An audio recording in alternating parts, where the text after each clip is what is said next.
Baik, selamat sore para hadirin yang mengikuti live IG Klungkung Champion milik BPJS Kesehatan Cemang Klungkung. Hari ini atau sore hari ini kita akan berbincang singkat atau mengobrol singkat dengan salah satu narasumber kita, yaitu salah satu kepala bagian di BPJS Kesehatan Kantor Cabang Klungkung. Sebelumnya, Om Swastiastu, Assalamualaikum warahmatullahi wabarakatuh. Salam sejahtera untuk kita semua. Shalom. Nama budaya, salam kebajikan, rahayu.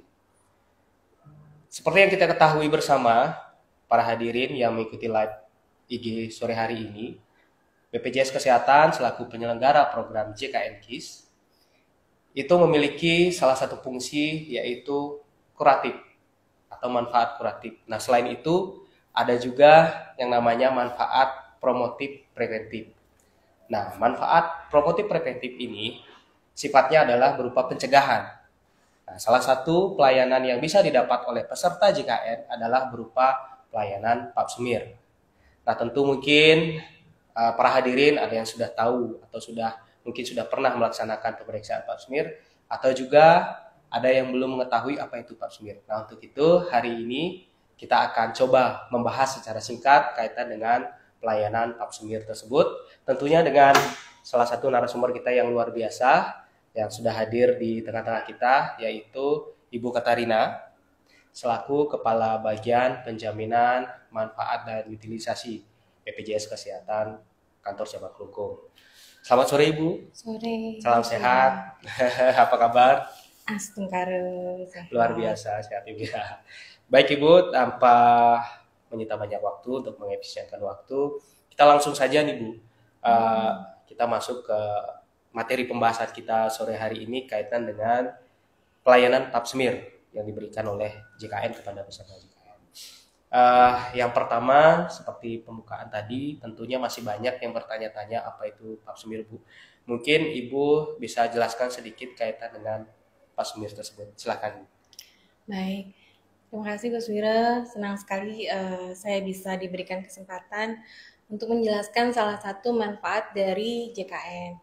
Tadi Gus Wira sudah sampaikan, selain kuratif memang ada terkait dengan promotif preventif. Salah satunya adalah pap smear yang termasuk dalam 14 screening yang diwajibkan dalam PMK 3 tahun 2024. Jadi salah satu screening tindak lanjut peserta untuk mencegah adalah dilakukannya untuk mencegah terjadinya kanker serviks.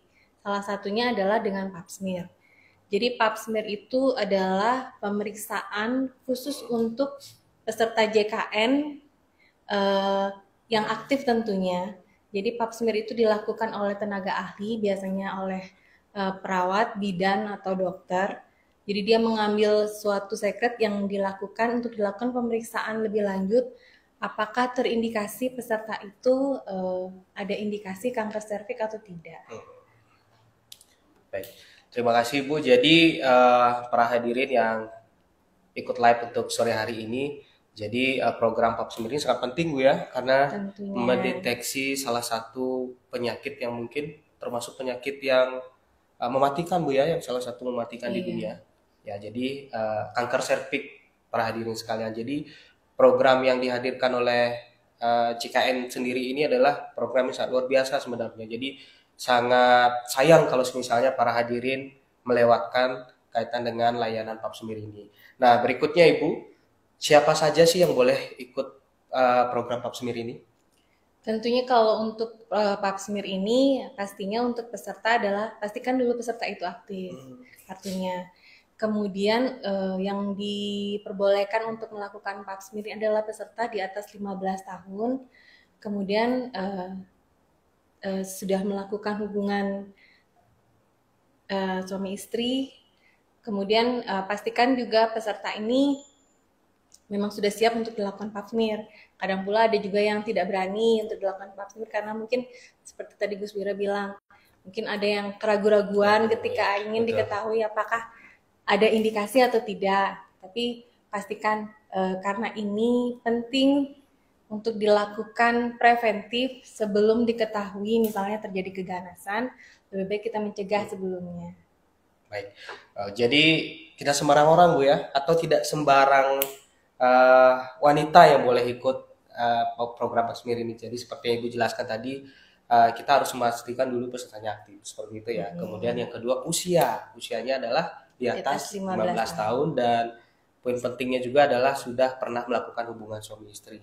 Nah, jadi tentunya pasti banyak yang ragu-ragu Bu kaitan dengan pemeriksaan ini karena pastinya takut nanti hasilnya jangan-jangan nanti hasilnya kurang bagus atau gimana. Tapi terlepas dari itu, tujuannya sangat penting sekali Bu ya untuk mendeteksi kanker Iya, benar serviks sekali. ini ya. Jadi daripada kita tidak tahu kondisi kita apakah ada hal negatif dalam tubuh kita, sebaiknya memang diperiksakan saja Bu Iya, ya. mencegah lebih baik daripada Mencegah mengobati. betul ya. Nah kemudian Ibu, kalau misalnya nih peserta JKN yang ingin ikut program Asmir ini karena sudah memenuhi syarat tadi itu Ibu, di mana saja sih bisa mengikuti pelayanan Pak Asmir ini? Karena kita memiliki 4 kabupaten ini, kita bekerja sama dengan 6 untuk yang melakukan pap smear yaitu di klinik Prodia, kemudian di klinik Prameka, klinik Kimia Farma, kemudian ada di Bangli, ada di klinik BMC, BMC, di Batu Bulan ada klinik BBMC, dan di Kelungkung ada klinik Pratama Agung Medika. Pratama Agung Medika. Ya. Berarti tidak semua paskes Bu ya? Iya, Jadi belum ada semua paskes-paskes vaskes yang bisa melayani lain. pap smear. Baik mungkin karena sarana prasarana juga ya Bu ya. Iya. Mungkin kesiapan juga untuk vaskes melaksanakannya juga. Baik, jadi banyak faktor ya. Jadi seperti yang dijelaskan beliau tadi ada beberapa klinik. Mungkin para hadirin atau peserta JKN yang berminat bisa mencatat vaskes-vaskes yang memang bisa melayani kaitan dengan pelayanan pap smear ini. Nah, kemudian berapa kali Bu kalau untuk pelayanan pap smear ini bisa didapat oleh peserta JKN? Nah, kan kalau untuk pap smear ini kan screening pencegahan. Jadi pencegahan ini biasanya untuk setahun sekali. Setahun sekali. Iya, setahun sekali. Untuk misalnya di tahun 2024 dilakukan pap smear sekali.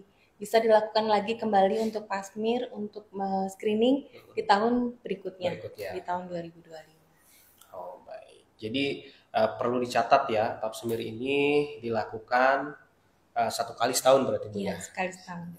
Nah, kemudian nih untuk menghindari kekhawatiran tadi Bu. Jadi tentunya setelah kita melakukan pap smear nanti kan ada hasil.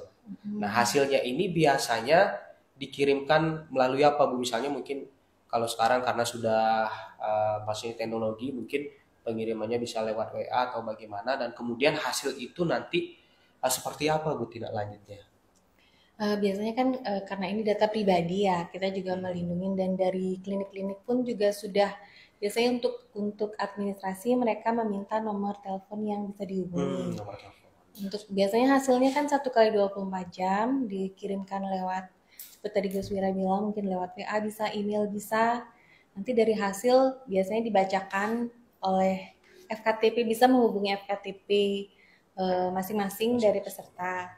Tapi bila ternyata ditemukan indikasi keganasan atau misalnya hasilnya agak kurang baik, silakan ke FKTP terdekat, silakan ke FKTP di mana Bapak Ibu terdaftar untuk dilakukan tindak lanjut lebih pelaksanaan lebih lanjut. Apabila indikasi memang harus dia dilakukan eksekusi lebih lanjut, mungkin nanti akan dirujuk ke FKRTL.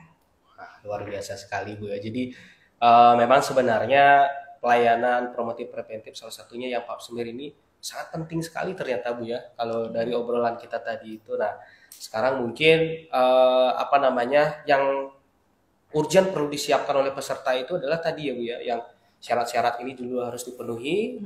Tentunya pasti banyak nih para hadirin, para hadirin berminat untuk mengikuti program ini, tetapi terlebih dahulu agar disiapkan dulu syarat-syaratnya tadi Bu ya. Jadi kepesertaan yang tadi kita ulang, kepesertaannya harus aktif dulu, kemudian usianya tadi dan termasuk hal-hal lain yang perlu disiap. Nah, kalau dari BPJS Kesehatan, kalau tidak salah dulu itu sering Bu ya melaksanakan pemeriksaan rutin secara serentak itu, apakah program itu masih ada Bu? Kalau dulu kalau tidak salah di kantor cabang Kelungkung sendiri melalui salah satu klinik mungkin atau mungkin lab ketika misalnya ada acara di keramaian gitu biasanya sempat menghadirkan, apakah akhir-akhir ini akan ada mungkin rencana atau bagaimana Bu, kira-kira? Salah satu manfaat yang tidak dijamin JKN adalah seperti bakti sosial. Memang tidak dijamin oleh JKN, tetapi memang manfaat JKN ini adalah hanya untuk pencegahan yang 14 screening yang saya maksudkan tadi. Jadi screening dari salah satunya adalah screening untuk kanker serviks yaitu pap smear. Tetapi untuk peserta-peserta yang prolanis terkait dengan promotif preventif, ada lain lagi juga pemeriksaan wajib yang bisa dilakukan di FKTP untuk gula rutin, misalnya gula darah lengkap, kemudian kimia darah itu ada, tapi khusus untuk peserta prolanis. Prolanis. Jadi promotif preventif ini tidak hanya pap smear Bu ya, ini salah satu ya berarti ya. Salah satu dari sekian manfaat dari JKN. Wah, luar biasa. Tapi memang hari ini kita akan fokusnya di program pap smear karena tentunya peserta akan lebih baik atau para hadirin akan lebih baik apabila kita kupas satu persatu manfaatnya. Jadi memang sering sih seperti yang Ibu sampaikan tadi, tentunya banyak yang masih merasa ragu untuk melaksanakan pemeriksaan ini. Bukan hanya pap smear aja sih, tentunya banyak ya kalau sudah kaitan dengan check up, wah ngapain harus check up nanti malah kita ketahuan. Padahal mereka menggunakan acuannya adalah fisiknya, fisiknya masih sehat, tapi kan tidak tahu di dalamnya seperti apa Bu ya, hanya usia nanti yang bisa menjawab soal itu. Nah, alangkah baiknya kita melakukan tindakan preventif tadi atau pencegahan. Jadi alangkah baiknya kita manfaatkan semua program-program yang disediakan oleh JKN, terutama dengan program dengan promotif preventif ini yaitu pap smear. Jadi kita sudah coba mengupas tadi para hadirin, program pap smear ini sebenarnya syaratnya sangat simpel sekali, cukup peserta aktif tadi, kemudian usia di atas 15 tahun dan sudah pernah melakukan hubungan suami istri. Jadi prosesnya pun simpel ya Bu ya, tinggal nanti menghubungi klinik-klinik yang beliau sebutkan tadi, ada beberapa klinik tadi di Gianyar, di Bangli, Kelungkung dan Karangasem tadi Bu ya, ada ya Bu ya? Karangasem yang belum Kelungkung. Karangasem belum ya. Berarti baru 3 kabupaten di wilayah Bali Timur yaitu Gianyar, Bangli dan Kelungkung. Yang banyak tadi Gianyar Bu ya? Iya, banyak. Ya. Nah, jadi silakan para hadirin atau seluruh peserta JKN KIS yang memerlukan program ingin memanfaatkan pelayanan pap smear ini bisa menghubungi klinik tersebut. Dan kemudian dipersiapkan syarat tadi dan perlu menjadi garis bawah bahwa ini pelayanannya dilaksanakan 1 tahun sekali Bu ya. Kemudian yang terpenting adalah nanti tindak lanjut dari hasil pap smear ini itu bisa menghubungi paskes ini Bu ya, paskes yang tempatnya terdaftar ya. Jadi apabila memang normal ya syukur. Jadi Bapak Ibu semua sehat. Tetapi kalau semisalnya ada hasil yang kurang baik atau yang mungkin bisa dibilang hasilnya yang negatif buat kita, nah itu bisa nanti melaksanakan tata laksana untuk tindak lanjut berikutnya Bu ya. Seperti itu. Wah, luar biasa sekali. Terima kasih banyak Bu waktunya untuk sore hari ini kita membahas singkat tentang program pap smear. Tentunya masih banyak hal-hal atau program lain, program positif JKN, terutama kaitan dengan promotif preventif ini yang dapat dinikmati oleh peserta JKN, yang tujuannya tentunya adalah untuk pencegahan selain memang ada manfaat kuratif ya. Ya, untuk itu bincang-bincang atau ngobrol singkat kita sore hari ini mungkin kita cukupkan dulu sampai di sini. Tentunya nanti kita akan ketemu lagi di program berikutnya masih dengan kaitan manfaat-manfaat yang luar biasa kaitan dengan program JKN. Untuk itu kami harapkan kepada para hadirin dan seluruh peserta JKN dapat menyimak setiap obrolan singkat yang akan kita laksanakan berikutnya. Terima kasih Bu Katarina. Sama-sama, semoga bermanfaat. Iya, tentunya pasti bermanfaat untuk kita semua dan tentunya semoga kita semua selalu sehat. Tadi saya buka dengan Panganjali, maka hari ini saya tutup kembali dengan Paramasanti. Om Santi, Santi, Santi. Om. Assalamualaikum warahmatullahi wabarakatuh. Salam sejahtera untuk kita semua. Shalom.